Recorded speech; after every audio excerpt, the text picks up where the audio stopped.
Advertencia. La voz de este canal no es profesional, es un audiolibro amateur que busca que tanto tú como yo disfrutemos de la lectura. Sé que a veces no hay tiempo de leer, pero si vas en el transporte con audífonos, si estás lavando platos, te estás bañando, qué sé yo, soy tu ruido de fondo tal vez, disfruta mucho del siguiente capítulo. Capítulo 5. Aquiles me detuvo ante las puertas tachonadas de bronce del Salón Real de Audiencias y me dijo: Espera aquí. Peleo se hallaba sentado en un sitial de respaldo alto en el extremo opuesto de la sala. Cerca de él había un hombre viejo a quien había visto antes en compañía del rey. Estaba en pie muy cerca del monarca, como si ambos estuvieran conversando. El fuego humeaba bastante, caldeando la estancia y haciendo que el aire fuera demasiado pesado. Tapices de colores intensos cubrían las paredes y los siervos se afanaban en bruñir las viejas armas a fin de que conservaran su esplendor. Aquiles pasó entre ellos y se arrodilló a los pies del monarca. Vengo a pedirte perdón, padre. ¿Cómo? Peleo alzó una ceja. Bueno, habla. Observé el rostro de Peleo desde mi posición. Parecía frío y poco complacido. De pronto me asaltó el miedo. Habíamos irrumpido en el salón de audiencias. Aquiles ni siquiera había llamado. Aparté a Patroclo de la instrucción. Mi nombre sonó tan extraño en sus labios que apenas si fui capaz de reconocerlo. El viejo rey frunció el entrecejo y preguntó: ¿A quién? Menoitiades, repuso Aquiles. Ese era yo, Menoitiades, el hijo de Menecio. Ah, sí, el chico al que quiere azotar el maestro de armas. El rey miró hacia mi posición, donde yo hacía todo lo posible por permanecer inmóvil. Sí, pero no es culpa suya. Me olvidé de decirte que lo quiero como compañero. Utilizó la palabra terapón, un hermano de armas consagrado a un príncipe por lazos de sangre, juramento y amor. En la guerra, esos hombres formaban la guardia de honor del rey, y en la paz eran sus consejeros más cercanos. Era un puesto de la más alta estima, y la otra razón por la cual los muchachos se acercaban al hijo de Peleo. Esperaban ser uno de los elegidos. Ven aquí, Patroclo, dijo el rey al tiempo que entornaba los ojos. La alfombra era espesa bajo mis pies. Me arrodillé ligeramente por detrás de Aquiles. Sentí el peso de la mirada regia sobre mí. Durante muchos años te he propuesto compañeros, y tú los has rechazado a todos, Aquiles. ¿Por qué has elegido a este chico? Yo mismo podría haberme formulado esa pregunta. No tenía nada que ofrecer al príncipe. Entonces, ¿por qué ese altruismo tan grande conmigo? Peleo y yo aguardamos la respuesta con interés. Es sorprendente. Alcé el rostro y crispé un poco el gesto. Si pensaba eso de verdad, debía ser el único. Sorprendente, repitió Peleo. Sí, Aquiles no explicó nada más, aun cuando a mí me hubiera gustado. Peleo se frotó la nariz con aire pensativo. El muchacho es un exiliado y viene con una mácula. No añadirá mucho lustre a tu reputación. No la necesito, repuso Aquiles, pero no lo dijo con orgullo, ni en un alarde de fanfarronería. Hablaba con sinceridad. Peleo así lo reconoció. Aun con todo, los demás muchachos van a sentir una gran envidia de que hayas elegido a este. ¿Qué piensas decirles? Nada, en absoluto. Pronunció esa respuesta clara y escueta sin la menor vacilación. No es a ellos a quienes debo decirles lo que hago o dejo de hacer. Se me aceleró el pulso en las venas, temiendo un ataque de ira por parte de Peleo, pero no se produjo. Padre e hijo se miraron hasta que una inapreciable pincelada de júbilo se dibujó en las comisuras de la boca del rey. Levántense los dos. Así lo hice, pero un tanto mareado. Dicto sentencia. Aquiles, deberás disculparte con Anfidamas. Patroclo hará lo mismo. Sí, padre. Eso es todo. Y por toda despedida se dio vuelta para hablar con su consejero. Una vez fuera de la estancia, Aquiles se mostró enérgico. Te veo a la hora de comer, dijo, e hizo ademán de marcharse. Una hora antes me habría alegrado a librarme de él, pero ahora, aun cuando resultaba extraño, me molestaba. ¿A dónde vas? Se detuvo a responderme. A hacer instrucción. ¿Tú solo? Sí, nadie me ve luchar. Pronunció esas palabras con fluidez de quien está acostumbrado a decirlas a menudo. ¿Y eso por qué? Me miró durante largo tiempo como si estuviera ponderando algo, antes de contestar a mi pregunta. Mi madre lo prohibió, por la profecía. ¿Qué profecía? Yo no había oído nada a ese respecto. La de que seré el mejor guerrero de mi generación. Daba la impresión de ser una fantasía propia de un niño, pero él lo dijo con la misma sencillez que su nombre. ¿Y cuándo le dieron ese oráculo? Pregunté en vez de lo que quería. ¿Y eres realmente el mejor? Cuando nací. Y Litia vino y se lo contó a mi madre. Según se rumoreaba, Ilitia, la diosa de los nacimientos, presidía en persona al nacimiento de los semidioses, aquellos cuya natividad era demasiado importante para dejarla en manos del azar. Lo había olvidado, su madre es una diosa. ¿Y lo sabe la gente? Tantié, pues no deseaba presionar demasiado. Hay quien sí y hay quien no, por eso voy solo. Pero no se iba, me observó, parecía estar esperando. Entonces te veo en la comida, le dije por fin. Él asintió y se marchó. A mi llegada ya estaba acodado en mi mesa, rodeado por el habitual parloteo de los chicos. Yo había albergado la esperanza de que no estuviera allí y de que todo lo ocurrido durante la mañana hubiera sido un sueño. Busqué sus ojos con la vista al sentarme y luego desvié la mirada. Me había sonrojado, estaba seguro. Noté las manos pesadas y torpes mientras tomaba la comida. Vigilaba mucho cada trago, cada gesto de mi rostro. Esa noche la cena era excelente: pescado asado con guarnición de limón, queso fresco y pan, y Aquiles dio buena cuenta de ella. Los chicos no repararon en mi presencia, habían dejado de verme hacía mucho. Patroclo. Aquiles no apretujó las sílabas de mi nombre, como solía hacer la gente, que las apelotonaba como si quisiera liberarse del nombre. En vez de eso, hizo que todas resonaran. Patroclo. Los comensales de nuestro alrededor habían terminado de cenar y los siervos estaban retirando los platos. Yo alcé la vista y los chicos callaron, mostrando expectativa e interés. Por lo general, no solía dirigirse a nosotros usando el nombre. Esta noche dormirás en mi habitación, anunció. Me llevé una sorpresa tan grande que me quedé boquiabierto, pero los chicos estaban ahí y yo me había criado con el orgullo de un príncipe, así que me recuperé y repuse: De acuerdo, un criado llevará tus cosas. Pude oír el pensamiento de todos los chicos que no me quitaban el ojo de encima, como si lo hubiera verbalizado en voz alta, porque él, Peleo, había dicho la verdad, había animado a Aquiles a elegir sus compañeros, pero su heredero no había manifestado interés por ninguno en el transcurso de los años, aunque se mostraba con todos tan amable como correspondía a su alta cuna, y ahora había otorgado el honor tan largamente esperado al más inverosímil de todos los posibles candidatos, un muchacho pequeño, desagradecido y probablemente maldito. Se dio la vuelta para irse y yo lo seguí, intentando no tropezar y caer de bruces, mientras notaba en la espalda los ojos de todos los chicos sentados a la mesa. Me dejé guiar. Pasó por delante de mi antiguo dormitorio y de la cámara de recepción, con su trono de respaldo alto. Doblamos otra esquina y nos adentramos en un ala del palacio que yo no conocía, una que estaba más cercana al mar. Las paredes estaban llenas de pinturas de diseños brillantes que pasaban del negro al gris cuando las iluminaba nuestra antorcha. Los aposentos de Aquiles se hallaban tan próximos al mar que el aire sabía a sal. No había pinturas murales en las paredes, solo piedra desnuda y una alfombra suave. El mobiliario era sencillo, pero de buena factura, de madera de acacia negra tallada que enseguida identifiqué como de origen extranjero.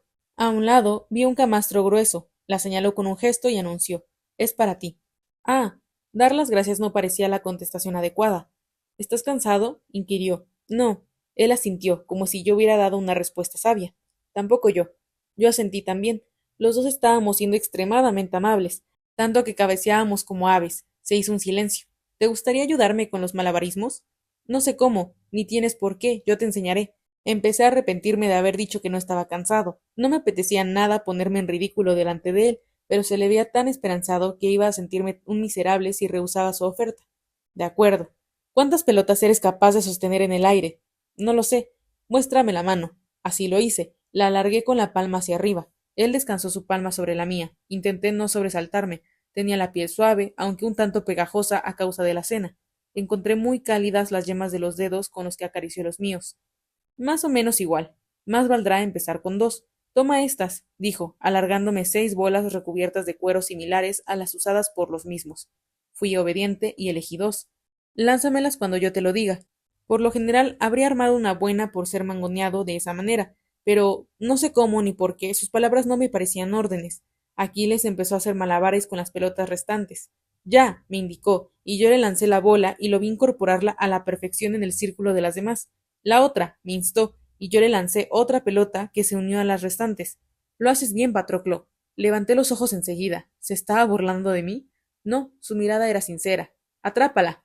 Y se me vino encima una bola, exactamente igual que la breva de la cena. Mi parte no requería una gran habilidad, pero la disfruté igualmente. Nos descubríamos sonriendo de satisfacción mientras lanzábamos y atrapábamos las pelotas. Se detuvo al cabo de un tiempo y bostezó. Es tarde, declaró. Miré por la ventana y descubrí con sorpresa la luna en lo alto del cielo. No había notado el transcurso del tiempo. Me senté en el camastro y lo vi enfrascarse con los preparativos previos a acostarse. Se lavó la cara con agua de una jofaina de boca ancha y se desató la tira de cuero con que sujetaba los cabellos. Mi desasosiego regresó en el silencio. ¿Por qué estoy aquí? Aquiles apagó la llama de un soplido. Buenas noches, dijo. Buenas noches. Las palabras sonaron extrañas en mis labios, como si tratara de otro idioma. Transcurrieron las horas. A la luz de la luna apenas distinguía el semblante perfecto de Aquiles, al otro lado de la habitación. Tenía los labios entreabiertos y un brazo puesto con descuido encima de la cabeza. Dormido parecía diferente, hermoso, pero frío como la luz lunar. Me descubrí deseando que despertara para de ese modo poder contemplar cómo revivía. Regresé al cuarto de los chicos a la mañana siguiente, después del desayuno, esperando ver mis cosas allí, pero no fue así. Lo que sí vi era que habían quitado la sábana de mi yacija. Eché otro vistazo después de la comida y de las prácticas de lanza, y una vez más antes de acostarme, pero mi antiguo lugar permanecía vacío y desatendido. Aun así, prudencia, me dije. Me dirigí a los aposentos de Aquiles con suma prevención, con la convicción de que iba a detenerme algún criado, pero ninguno lo hizo. Vacilé al llegar a la entrada del cuarto, donde él se hallaba haraganeando, tal y como lo había visto el día de mi llegada. Balanceaba una pierna mientras me saludaba. Hola. Si él hubiera mostrado sorpresa o vacilación, habría regresado a mi sitio y habría dormido sobre los juncos en vez de quedarme allí, pero no lo hizo. Me habló con su tono desinhibido y un interés extremo en los ojos. Hola, respondí, y fui a ocupar mi lugar en el catre al otro lado de la habitación. Me fui acostumbrando a todo eso poco a poco. Dejé de sobresaltarme cada vez que me dirigía la palabra y de esperar un rechazo. También dejó de preocuparme que me despachara. Después de cenar, se convirtió en un hábito que los pies me llevaran a su habitación y consideré mío el camastro donde dormía. Todavía soñaba con el chico muerto por las noches, pero cuando despertaba sudoroso y paralizado por el terror, oía el chapaleteo de las olas sobre la orilla y veía las aguas del mar cercano resplandecientes a la luz de la luna, cuya tenue luminiscencia me permitía contemplar la cadencia desahogada de la respiración de mi compañero y la curva de su mejilla. El pulso se me ralentizaba, aun a mi pesar. Aquiles era vivificador y estimulante incluso mientras descansaba, tanto que ridiculizaba a muertos y aparecidos. Con el tiempo acabé durmiendo a pierna suelta, y no mucho después de eso las pesadillas disminuyeron hasta desaparecer del todo. Aquiles no era tan circunspecto y serio como aparentaba. Debajo de esa pose de calma había otro rostro, el de alguien que hacía sus diabluras y tenía más caras que un diamante, aunque todas refulgían a la luz. Le encantaba recrearse los juegos que pusieran a prueba su habilidad, atrapar objetos con los ojos cerrados u obligarse a hacer saltos imposibles por encima de camas y sillas.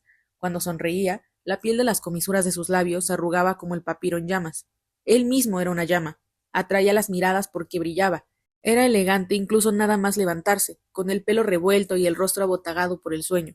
Sus pies no parecían de este mundo si se les miraba de cerca, con esas almohadillas casi perfectas en los dedos y esos tendones capaz de vibrar como una lira. Los talones eran una callosidad blanca de tanto ir descalzo por todas partes. Su padre le hacía frotárselos con aceites que olían a madera de sándalo y granado. Comenzaba a contarme historias sobre cómo le había ido en la jornada, y luego nos quedábamos dormidos. Al principio me limitaba a escuchar, pero al cabo de un tiempo se me soltó el nudo de la lengua y empecé a hablarle de mis propias historias, primero de mi vida en el palacio, y luego de algunos retazos de mi existencia previa a mi estancia en Fitia. Le conté lo de las cabrillas, el caballito de madera con el que jugaba, la lira de la dote de mi madre. Me alegra que tu padre la enviara contigo, me dijo. Nuestras conversaciones no tardaron en desbordar el confinamiento de la noche. Yo mismo me sorprendí de lo mucho que había por decir sobre casi todo, sobre la playa, la comida o tal o cual muchacho. Dejó de preocuparme que pudieran ridiculizarme o que me picara un escorpión oculto entre sus palabras. El príncipe decía lo que pensaba y se sorprendía cuando tú no lo hacías. Algunas personas habrían tomado esa actitud como una muestra de simplicidad, pero ¿no es una muestra de genialidad buscar un atajo al corazón? ¿Por qué no vienes conmigo? Me sugirió una vez cuando ya me iba para dejarlo con su adiestramiento privado. La voz sonó un tanto forzada. Yo habría pensado que estaba un poco nervioso si no hubiera creído que eso era materialmente imposible. El ambiente habitualmente cómodo entre nosotros se había vuelto tenso. De acuerdo, acepté. Eran las horas silenciosas de las postrimerías del mediodía. Estábamos solos, pues el palacio entero dormía por influjo del bochorno. Tomamos el camino más largo, un sendero serpenteante a través del olivar, y alcanzamos la barraca donde guardaban las armas. Permanecí en el umbral mientras Aquiles elegía las armas de adiestramiento, una lanza y una espada ligeramente mellada en la punta. Hice ademán de tomar las mías, pero me entraron dudas. Debo. Quise saber. Él negó con la cabeza. No. No lucho contra nadie, me explicó. Lo seguí al exterior en dirección al círculo de arena apelmazada. ¿Nunca? Jamás. Entonces, ¿cómo sabes si me callé cuando adoptó una posición de combate en el centro, lanza en mano y espada al cinto? Si la profecía es cierta, me interrumpió. Supongo que no lo sé. La sangre divina fluye de forma diferente en cada uno de los hijos de los dioses. La voz de Orfeo hace llorar a los árboles. Heracles mató a un hombre de una palmada en la espalda. El milagro de Aquiles era la velocidad. Después de la primera lanzada, mis ojos fueron incapaces de seguir sus plantas. Daba vueltas, avanzaba y retrocedía a una velocidad fulgurante. El asta daba la impresión de nacer en sus manos y la punta oscura y grisácea parecía la lengua de una serpiente. Los pies no estaban quietos nunca, rozaban el suelo como los de una bailarina. Me quedé observando incapaz de moverme. Apenas respiraba. Su rostro inexpresivo estaba en calma, no denotaba esfuerzo alguno. Sus movimientos eran tan precisos que apenas se había podido ver los hombres imaginarios contra los que había combatido, 10 o tal vez 20, atacándolo por doquier. Dio un salto y lanzó un movimiento de guadaña con la lanza mientras desenfundaba la espada. Después empezó a maniobrar con ambas armas, moviéndose con la soltura de un pez entre las olas. De pronto se detuvo. En la silenciosa atmósfera vespertina escuché el sonido de su respiración, apenas más fuerte de lo normal. ¿Quién te enseñó? Pregunté. No sabía muy bien qué otra cosa decir. Mi padre, un poco, casi me dio miedo. ¿Y nadie más? No. Me adelanté un paso. Lucha conmigo. Profirió un sonido muy similar a una risotada. No, ni hablar. Lucha conmigo. Me sentí como si estuviera en un trance. Su padre la había entrenado un poco. ¿El resto era qué? ¿Divinidad? Aquello era lo más divino que había visto en toda mi vida. Ese arte sudoroso nuestro de trocear el prójimo era hermoso cuando lo practicaba él. Comprendí por qué su progenitor no lo dejaba luchar a la vista de los demás. ¿Cómo iba a enorgullecerse un hombre normal de su habilidad en el combate cuando había aquello en el mundo? No quiero. Te reto. No tienes armas. Las tomo. Se arrodilló a fin de dejar las suyas en el suelo y me buscó con los ojos. Las miradas se encontraron. No voy a hacerlo. No vuelvas a pedírmelo. Volveré a hacerlo. No puedes impedírmelo. Di un paso al frente con ademán desafiante. Ahora me consumía una impaciencia, una certeza. Iba a conseguirlo. Él iba a ceder. Crispó el semblante y por un momento vi algo similar a la ira. Eso me complació. Si no podía hacer nada más, por lo menos lo asusaría. Entonces pelearía conmigo. Todos mis nervios se estremecieron ante el peligro implícito en esa posibilidad. Pero en vez de eso, se alejó tras dejar las armas en la tierra. Vuelve, le dije, luego lo repetí en voz más alta. Vuelve. ¿Tienes miedo? Se volvió a medias, y soltó de nuevo esa especie de risotada. No, no lo tengo. Pues deberías. Hice lo posible porque sonara broma, pero en medio de aquel día pesado, sin viento que nos separaba, no sonó así. Siguió dándome la espalda inmóvil, inamovible. Haré que me mire, pensé.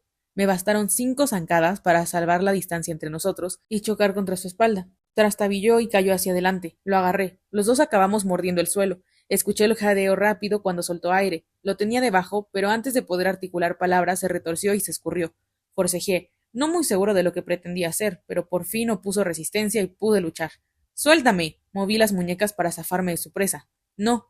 Me eludió con un movimiento raudo, luego me hizo rodar bajo su cuerpo y me puso las rodillas en la panza con el fin de inmovilizarme. Resollé, enfadado pero extrañamente satisfecho.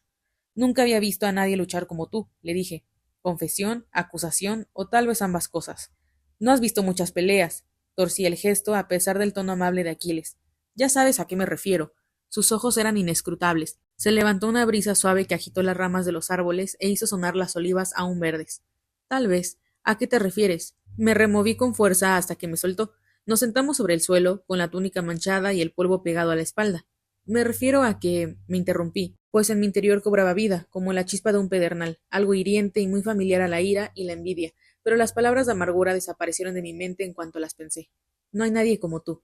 Me miró con fijeza en silencio antes de decir, y lo dijo de un modo que disipó los últimos retazos de mi ira. Quizás en el pasado lo hubiera hecho, pero no ahora. ¿Quién era yo para envidiar algo así? Sonrió como si me hubiera leído el pensamiento y su rostro resplandeció como el sol. Capítulo 6.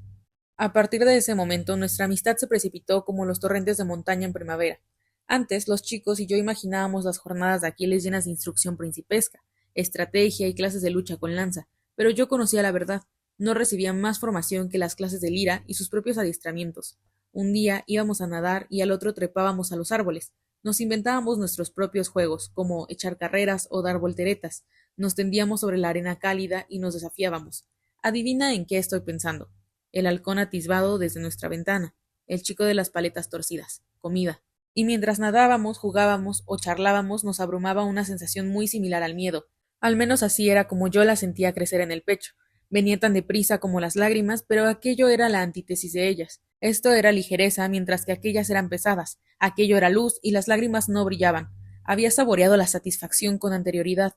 Había disfrutado de momentos breves de placer en solitario mientras jugaba a las cabrillas, tiraba los dados o soñaba, pero, en realidad, ese contento se debía más a una ausencia que a una presencia, a un efecto colateral de mi miedo. Ni mi padre ni los chicos estaban cerca. No estaba enfermo, ni cansado, ni hambriento. Este sentimiento era diferente. Me descubrí sonriendo de oreja a oreja y con las mejillas coloradas. Tenía los cabellos como alcayatas, tiraba de mí con tal fuerza que daba la impresión de que fueran a arrancarme la cabeza. Con el mareo de la libertad se me destrabó la lengua del todo. Le conté esto, lo otro y lo de más allá. No debía tener miedo a hablar de más, ni tenía que preocuparme si era demasiado lento o estaba más flaco, y esto y lo otro y aquello. Le mostré cómo conseguir que las piedras rebotaran en el agua, y él me enseñó a tallar madera. Era capaz de sentir hasta la última terminación nerviosa de mi cuerpo o el menor roce del aire sobre la piel. Lo observaba tocar la lira de mi madre. Mis dedos se trababan en las cuerdas y el profesor se desesperaba conmigo cuando me llegaba el turno. No me preocupaba. Toca otra vez, le pedía, y Aquiles tañía la lira hasta que yo apenas lograba distinguir sus dedos en la oscuridad. Entonces cobré conciencia de mi cambio. No me preocupaba perder cuando echábamos una carrera, cuando nadábamos hasta las rocas, cuando lanzábamos las jabalinas o cuando hacíamos cabrillas. ¿Quién podía avergonzarse de perder contra alguien tan bello? Me conformaba con verlo ganar y contemplar el sub y baja de las plantas de sus pies cuando las hundía en la arena o el movimiento de sus hombros entre las olas. Eso era suficiente. A finales del verano, cuando había transcurrido un año del inicio de mi exilio, le conté cómo había matado a aquel chico. Estábamos en el patio, subidos a las ramas de un roble y ocultos tras el mosaico de colores y formas de sus hojas. En cierto modo, era más fácil hablar sin pisar el suelo, recostado sobre un tronco sólido. Me escuchó en silencio y al término de la historia me preguntó: ¿por qué no alegaste que estabas defendiéndote? Jamás había pensado en ello. No lo sé. O podrías haber mentido. Podrías haber dicho que ya había muerto cuando lo encontraste. Lo miré fijamente, atónito ante la simplicidad de su propuesta. Podía haber soltado un embuste. Entonces tuvo una revelación. Aún sería príncipe de haber mentido. La razón de mi exilio no había sido el asesinato, sino la falta de astucia. Ahora comprendía por qué había semejante disgusto en los ojos de mi padre. El tarado de su hijo fue y lo confesó todo. Recordé el modo en que apretó los dientes mientras se lo contaba todo y supe lo que pensó. No mereces ser rey. Tú no habrías mentido. No, admitió. ¿Y qué habrías hecho tú? Aquiles se puso a tabalear los dedos sobre la rama donde continuaba sentado. No tengo ni idea. No puedo imaginármelo. Se encogió de hombros. Nadie ha intentado hablarme como lo hizo ese chico. Nunca. Me parecía inconcebible una vida ajena a ese tipo de cosas. Nunca. Se quedó en silencio y pensativo un rato más. No tengo ni idea. Creo que me habría enfadado. Cerró los ojos y recostó la cabeza sobre una rama. Las hojas verdes del roble se arracimaron en torno a sus cabellos hasta conformar una corona. Ahora veía a menudo al monarca, pues a veces nos convocaban a los consejos o asistíamos a los banquetes dispensados a los reyes visitantes. Se me permitía sentarme a la mesa junto a Aquiles e incluso podía hablar si lo deseaba, pero yo no quería. Me bastaba sentarme en silencio y contemplar a los comensales a mi alrededor. Peleo empezó a llamarme Autillo. Mis ojos enormes le recordaban los de un búho. Al rey se le daban bien esas muestras espontáneas de afecto. Después de que se hubieran ido los cortesanos, Aquiles y yo nos sentamos junto al fuego a oír historias de la juventud de Peleo. El anciano, ahora decrépito y canoso, nos contó que en una ocasión luchó contra Heracles. Sonrió cuando le dije que había visto a Filoctetes en una ocasión. Sí, el portador del gran arco de Heracles, pero en aquel entonces era lanzadero, y el más valiente de todos nosotros con diferencia. Esa clase de cumplidos encajaban bien con el modo de ser del rey. Ahora comprendía cómo había llegado a alcanzar tantos tratados de paz y alianzas. Peleo suponía la excepción entre todos nuestros héroes. Tan dados a la verborrea y las fanfarronadas, era un hombre modesto. Nos quedábamos a escucharlo y los criados añadían un leño al fuego y luego otro. Ya de madrugada nos enviaba a la cama. El único sitio a donde no lo acompañaba era a ver a su madre. Se ausentaba a última hora de la noche o a primera hora de la mañana, cuando todos dormían en el palacio, y regresaba con las mejillas enrojecidas y oliendo a mar. Me lo contaba todo con gran profundidad de detalles cuando me despertaba. Siempre pasa lo mismo, desea saber qué he hecho y si estoy bien, me decía con voz inexpresiva. Me habla de mi reputación entre los hombres y al final me pregunta si estoy dispuesto a irme con ella. Eso me dejó embelesado. ¿A dónde? A las cavernas que hay debajo del mar. Allí era donde vivían las Nereidas, en una profundidad donde no penetraba el sol. ¿Vas a ir? Aquiles negó con la cabeza. Mi padre dice que no debería. Ningún mortal vuelve igual después de haberlas visto. Hice una señal para alejar la mala suerte en cuanto se dio la vuelta. No lo quieran los dioses, dije para mis adentros. Me asustó oír hablar con tanta calma de algo así. Los encuentros de dioses y mortales nunca habían sido muy felices en nuestras historias, pero me conforté a mí mismo diciendo que Tetis era su madre y Aquiles un semidios. Con el tiempo, las visitas del hijo para ver a la Nereida fueron otra extrañeza de mi amigo a la que acabé por acostumbrarme, al igual que la rapidez de sus pies o la destreza inhumana de sus dedos. Cuando lo oía regresar al alba, trepando por la pared hasta la ventana, farfullaba yo desde la cama. ¿Está bien tu madre? Sí, me contestaba, aunque en alguna ocasión solía añadir: hoy pican peces gordos, y también las aguas de la bahía están cálidas como las de un baño. Y luego seguíamos durmiendo. Una mañana de mi segunda primavera anfitia regresó de la visita a su madre más tarde de lo habitual. La circunferencia del sol casi había salido del agua y en las colinas se oía el campanilleo de las esquilas de las cabras. ¿Está bien tu madre? Sí, quiere conocerte. Sentí una oleada de pánico, pero la controlé. ¿Debería ir? ¿Tú qué crees? No se me ocurre que pueda querer de mí y conozco su reputación. Odia a los mortales. Aquiles no me miró a los ojos y se puso a dar más y más vueltas a una piedra que había encontrado. No vas a sufrir daño alguno, me dijo que mañana por la noche. Entonces me di cuenta de que era una orden. Los dioses no hacen peticiones. Lo conocía lo bastante bien para saber que estaba avergonzado. Jamás se había mostrado tan seco conmigo. ¿Mañana? Asintió. No deseaba mostrar mi pánico, aunque normalmente nunca nos ocultábamos nada. ¿Debería llevarle algún regalo? No sé, vino aromatizado con miel, por ejemplo. Lo vertíamos en los altares de las deidades durante los festivos. Era una de nuestras ofrendas de mayor valor. Aquiles meneó la cabeza. A mi madre no le gusta. A la noche siguiente salí por nuestra ventana mientras todos dormían en el palacio. El gajo de la media luna brillaba bastante y me permitió seguir mi camino entre las rocas sin el concurso de una tea. Aquiles me había dicho que la esperara en los rompientes y que ella aparecería. También me había explicado que no necesitaba identificarme, que me conocería. Las olas venían cálidas y cargadas de arena. Me moví por la orilla mientras veía corretear entre la resaca cangrejitos blancos. Permanecí atento pensando que tal vez oyera el chapoteo de los pies de Tetis cuando acudiera. Una brisa agradable recorrió la playa y yo, agradecido, cerré los párpados. Me encontré con la ninfa en cuanto los abrí. Era más alta que yo y aventajaba en estatura a cualquier mujer que hubiera visto en mi vida. Llevaba la melena negra suelta a la espalda y su piel brillaba con una luminosidad blanca imposible, como si la bebiera de la luna. Tetis se hallaba tan cerca de mí que percibí su aroma a agua marina entremezclado con miel oscura. Contuve la respiración. No me atreví a exhalar. Tú eres Patroclo. Solté un respingo al oír su voz áspera y ronca. Me había imaginado que se parecería a un campanilleo, no al resonar de las olas contra las rocas. Sí, señora. El disgusto presidió el semblante de Tetis, cuyos ojos no guardaban parecido alguno con el de una humana. Eran negros en el centro y el resto destellaba como si fuera de oro. Intenté en vano obligarme a sostenerle la mirada.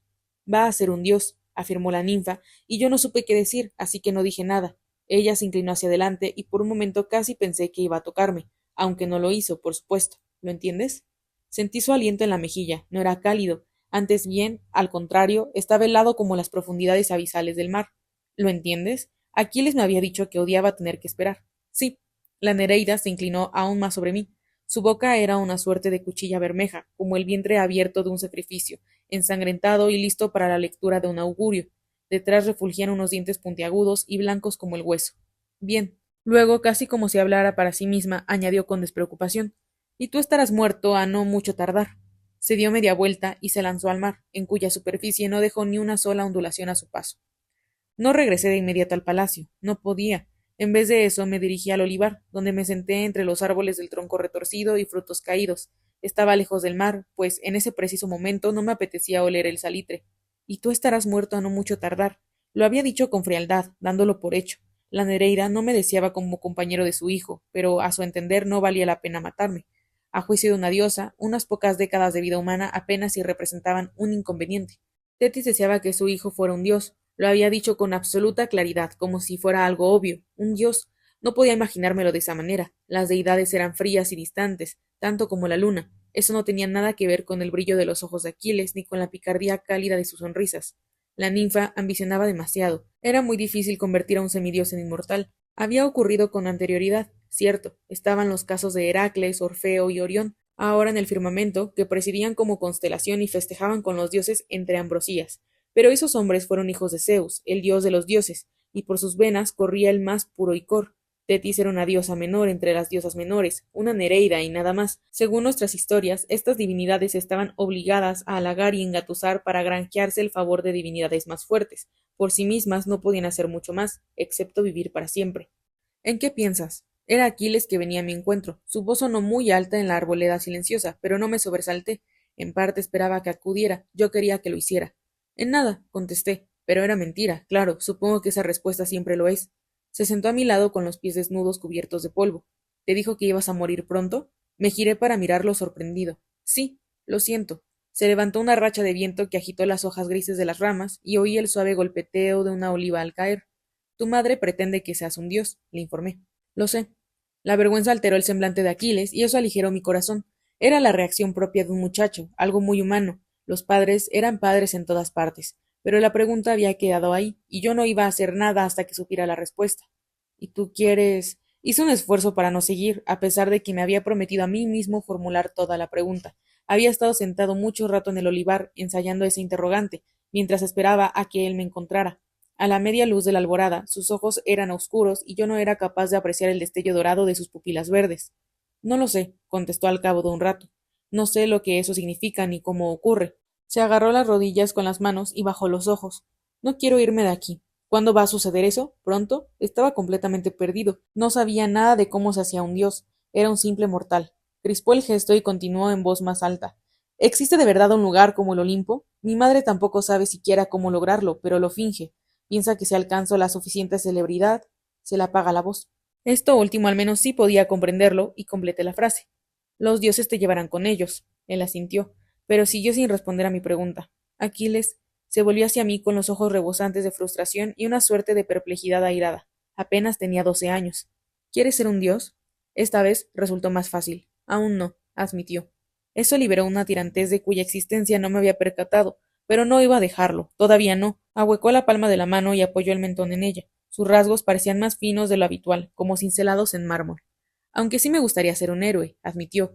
Creo que sería capaz, si la profecía fuera cierta y hubiera una guerra. Mi madre asegura que soy mejor aún que Heracles. No supe qué responder a eso. Ignoraba si se trataba de un hecho objetivo o si era amor de madre. No me preocupaba, aún no. Aquiles permaneció callado durante unos instantes y entonces se volvió hacia mí y me espetó. ¿A ti te gustaría ser un dios? Estábamos tumbados entre olivas y hierbas. Lo encontré divertido y rompí a reír. Un momento después me imitó. No lo veo muy probable, le contesté. Me incorporé y le alargué una mano para que pudiera levantarse con facilidad. Teníamos la túnica cubierta de polvo y los restos de sal marina me cosquillaban los pies. En la cocina hay brevas, las vi al salir, me aseguró. Solo teníamos 12 años. Éramos demasiado jóvenes como para andar dándole vueltas al asunto. ¿A que como más que tú? Te he hecho una carrera. Me reí y echamos a correr.